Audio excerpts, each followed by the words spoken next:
malam ini, masih jam setengah 12. Kita mau berangkat ke Bromo, tapi kita naik mobil sendiri dulu ke base campnya yang di base camp jeep gitu. Yuk, sampai ketemu 1 jam lagi karena perjalanan sekitar 1 jaman. Jalan-jalan lagi, info spotting lagi. Assalamualaikum, balik lagi dengan info spotting. By the way, kita stay di The Alana Hotel Malang nih teman-teman. Hotel ini menurut aku worth it sama harga, kenyamanan, dan fasilitasnya juga. Terus untuk jarak ke base camp jeepnya ternyata cuma setengah jam aja nih teman-teman.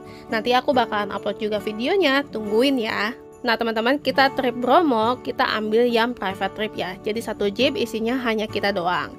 Kalau kamu maksimal berlima juga 1 jeep ya, dengan harga yang sama. Terus kalau kamu sudah sewa kendaraan selama kamu trip di Malang, mendingan sih kamu nggak usah dijemput lagi dari paket trip Bromonya ya, karena kamu akan menghemat 300.000. Lumayan kan? Nah ini adalah base camp jeepnya, yaitu Oma Semar. Sebenarnya nih jalannya tinggal ke atas aja, tapi kita nanti akan menggunakan jeep. Jadi kita di base camp ini minum-minum dulu sambil kita ngecek-ngecek barang. Terus jam setengah 1 tank kita berangkat. Tempat meeting point. Di sini tuh ada jual makanan. Jadi ada kafenya. Unik kafenya. Kayak rumah joglo. Nih di sini namanya Cafe Primaria. Nih mau jajan di sini ada.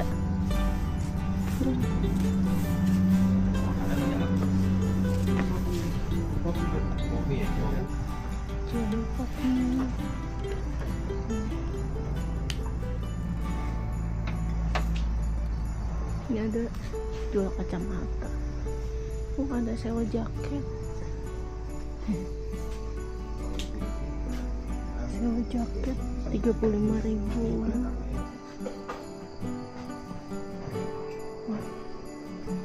Nah, joglo. Ada itu gamelan wayang-wayang. Asik ya tempatnya. Musola juga. Tuh, ini sampai ke belakang. Tuh tempatnya. Toiletnya bagian paling belakang toilet. Pas jam 1 kita berangkat. Ini naik jeepnya. Kita parkirnya di sini nih. Kayak travel transit Malang. Ini jeepnya. Private ya. By the way, yang mau trip Bromo, kamu benar-benar harus fit ya, karena kamu bakalan begadang sampai trip selesai sekitar jam 10 pagi. Asli aku naik jeep ini aja ternyata aku mabuk ya, mungkin karena begadang juga sih. Terus jalurnya yang bikin mual, kayak ngelewatin jalur-jalur tanah tapi berbatu gitu loh. Sayangnya ya nggak bisa videoin ya, karena memang terlalu gelap. Karena kita kesininya pas weekday, jadi kita berangkat di jam 1 malam. Kalau pas weekend maksimal katanya setengah 1 ya, karena di atasnya pas masuk itu bakalan macet banget. Udah sampai. Ini jam berapa nih? Setengah 3 ya.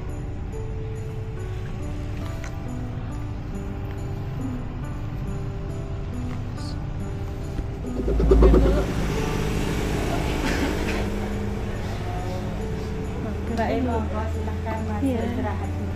Istirahat dulu, kita sampai setengah 5 baru explore. Sampai sana ya. Ganti dulu di warung. Minum energi dulu. Ini sewa apa jual? Sewa. Apa Maya? Indomie. Ada Masih ngumpul. kirim-kirim Afrika itu kan berat. Baluran ya. Kira kami juga di media sosial.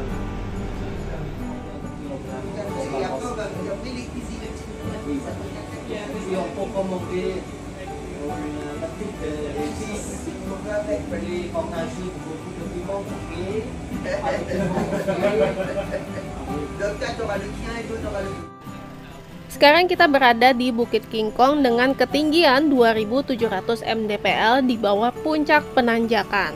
Sunrise di sini sekitar jam 5-an ya. Kita sampai sini jam setengah 3-an, jadi ya cukup lama lah nunggunya. Nah, kita sholat subuh ya di sini. Ada toilet dan ada musola. Musolanya kecil banget. Toiletnya tuh ada 4 room gitu, tapi lumayan cukup mahal sih harganya. 5.000 per orang. Tapi yang jaga toiletnya tuh orangnya kocak banget gitu loh. Jadi mood booster deh untuk pengunjung-pengunjung yang ke toilet. Tadi suhunya itu sekitar 10 derajat ya pas di warung. Tapi setelah kita turun ke bawah, kayaknya sih di bawah 7 derajat ya, karena tuh dinginnya pol. Apalagi tadi setelah wudhu ya, wah dinginnya benar-benar gak tahan banget nih teman-teman. Baiknya sih kamu kalau misalnya mau sholat subuh, wudhu dulu ya dari hotel. Dingin. Kita di Bukit King Kong. Sebenarnya dinginnya nggak yang terlalu, cuma anginnya. Titik sunrise mana? Bukit King Kong ya. Bukit King Kong. Jam Jam 5. Tapi belum masih semburatnya doang. Mantul. Bukit King Kong ini salah satu spot terbaik nih teman-teman untuk melihat sunrise ya di kawasan Bromo. Cuman memang kebanyakan pengunjungnya adalah WNA. Tapi ada spot sunrise yang paling tinggi juga, yaitu Pananjakan 1. Jaraknya sekitar 2,5 km dari Bukit King Kong. Jadi katanya Bukit King Kong atau Bukit Kedalu ini aksesnya tuh nggak terlalu menanjak ya teman-teman. Jadi nggak terlalu butuh effort. Kamu hanya perlu berjalan sekitar 100-200 meter untuk bisa menikmati pemandangan kaldera Tengger.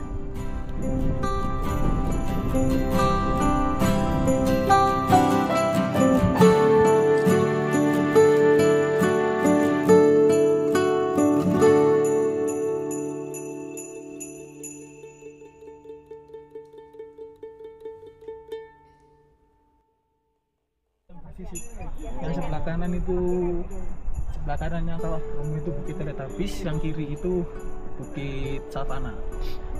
Nah kita sekarang ini di Pasuruan. Kalau yang sebelah kiri sana itu masuk di area Kabupaten Probolinggo. Atasnya baru Lumajang, kanannya lagi Malang. Ini apa mas? Yang ini nih? Yang mana? Ini gunung yang ini? Ini Gunung Batok. Gunung Batok? Ya, kita ini Gunung Batok.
Oh, your turn.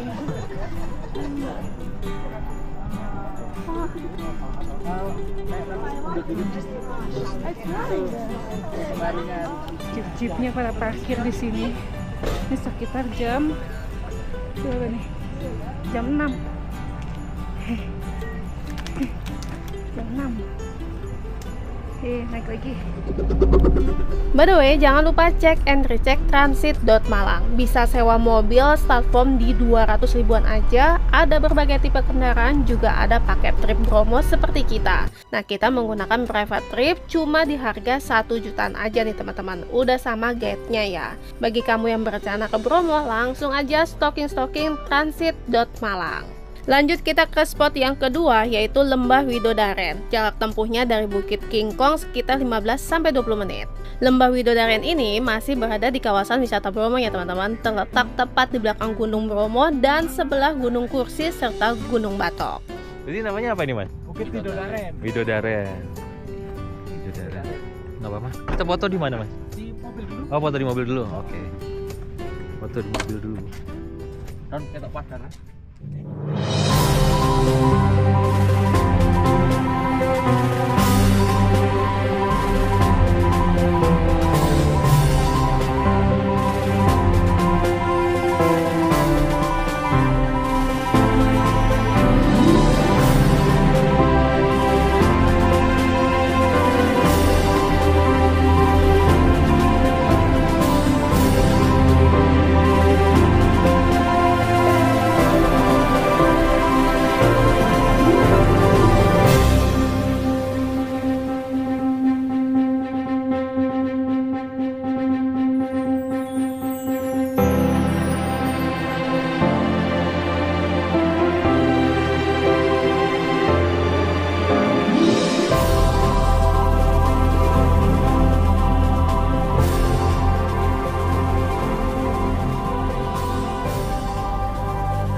Ini sepi, asik. Ini jam 7-an. Suhunya itu tadi lihat sih sekitar 13 derajat. Ini sebenarnya udaranya masih dingin, tapi udah nggak berangin seperti yang tadi, yang spot pertama yang ngeliat sunrise. Tapi mataharinya udah mulai menyengat nih, walaupun ini masih jam 7. Tapi bagus sih, langitnya tuh bener-bener biru banget, kayak jam 10 gitu, jam 11 gitu ya. Padahal ini masih jam 7. Prasmanan aja yang Jawa itu, Mas. Bentar ya. Di sini nih, Mau rawan ya? boleh. Banyak yang dagang. Tuh, lihat. Jeep-jeepnya juga pada parkir sini karena sini banyak tempat makan. Yuk. Kita makan dulu nih di sini. Salah tuh apa-apa. Kita makan dulu nih makanan lokal. Ini rawon aja. Iya.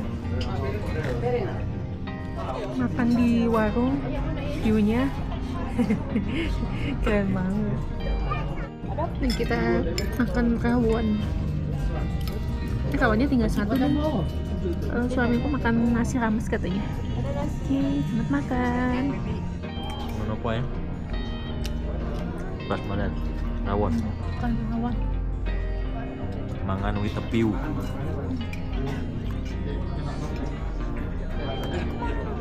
Warung-warung sederhana ini memang cukup banyak ya di sini. Lokasinya tuh deket sama pasir berbisik. Nah, di depan warung-warungnya juga ada makanan seperti bakso, sate, es krim, dan lain-lain. Nah, di lokasi ini kamu bisa naik ke Kawah Bromonya, bisa naik kuda yang katanya harganya 250.000. Itu pun cuma sampai di kaki tangga menuju kawahnya. Kamu berjalan sekitar 1 jam PP ya. Untuk menikmati kawahnya, kamu dikasih waktu 2 jam. Baru kita lanjut spot berikutnya ya. Sayangnya aku udah gak punya tenaga ya buat naik ratusan anak tangganya nih teman-teman. Dan yang aku suka sama guide kita, Mas Rendri, selalu memberikan tempat-tempat yang bagus dan milihin tempat makan juga yang harganya nggak mahal nih teman-teman. Katanya sih ada beberapa warung makan yang di deket sini harganya tuh mahal ya. Sama Mas Doni, dokumentasi kita oke banget, nggak cuma fotografer aja tapi ngarahin gaya biar estetik ya. Maklum lah, kita kalau difoto kan selalu pakai gaya batu nih teman-teman. Ini spot kita yang ketiga, ini pasir berbisik. Dia pasir hitam semua. Lihat, bagus banget. Suhunya udah mulai naik sekitar 15 derajat. Emang mataharinya memang agak menyengat tapi udaranya tetap sejuk banget sih. Karena ini masih 15 derajat. Wah mantap, ini sekitar jam setengah 9. Pasir berbisik Bromo merupakan hamparan padang pasir yang membentang luas di kawasan wisata Taman Nasional Bromo Tengger Semeru. Padang pasir ini juga punya luas sekitar 5.920 hektar nih teman-teman. Tempat ini juga menawarkan sejumlah keindahan dan fenomena alam yang benar-benar luar biasa banget, cantik lah buat foto-foto. Bahkan faktanya wisata Gunung Bromo merupakan satu-satunya kawasan wisata pegunungan yang punya lautan pasir yang terluas di Indonesia nih. Oh ya teman-teman, tadi aku naik kuda cuma buat spot foto aja sih. Mau jalan di pasir berbisiknya juga bisa sebenarnya teman-teman. Harganya murah, cuma 25.000 aja. Tapi berhubung aku nggak tega sama kudanya, kayak kepanasan dan keberatan, jadi nggak sampai 5 menit aku turun lagi deh.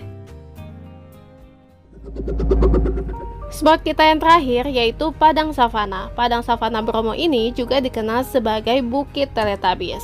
Nah, Padang Savana ini juga terkenal dengan pemandangan perbukitan hijau yang menyerupai bukit-bukit di serial anak-anak Teletubbies gitu loh teman-teman.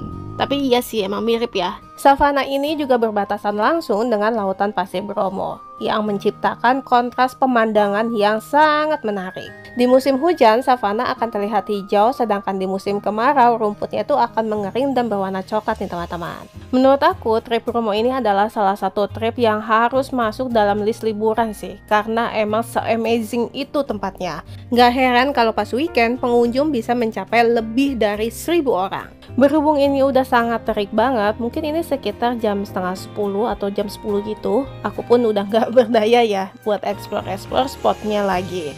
Jadi tripnya sampai di sini aja nih teman-teman. Nah, karena begadang, kamu harus benar-benar menjaga kondisi kesehatan badan kamu biar nggak drop selama tripnya. Karena kamu maksimal berangkat dari hotel jam setengah 12 malam, selesai trip sekitar jam 10-an dan sampai hotel bisa jam 12 siang. Nah, pastikan juga karena tripnya cukup lama, kamu harus pakai paket trip Bromo dan guide yang nggak bikin kita bad mood. Banyak ngarahin lokasi bagus dan sepi juga buat kita foto-foto, ngejelasin tempat-tempatnya, sampai naik kuda yang harganya bisa murah 4 kali lipat, yang harusnya bisa 150.000, ini cuma bayar 25.000 aja loh. Udah yang paling bener, pokoknya kamu pakai transit.malang. Guide-nya benar-benar informatif, jeepnya juga nyaman, dan perjalanan juga nyaman. Sampai ketemu di video info spot healing selanjutnya. Jangan lupa bagian yang ini ya, subscribe channel info spot healing. Wassalamualaikum, bye. Ngobrol, lihat-lihatan. Ya sampai lihat-lihatan. Oke.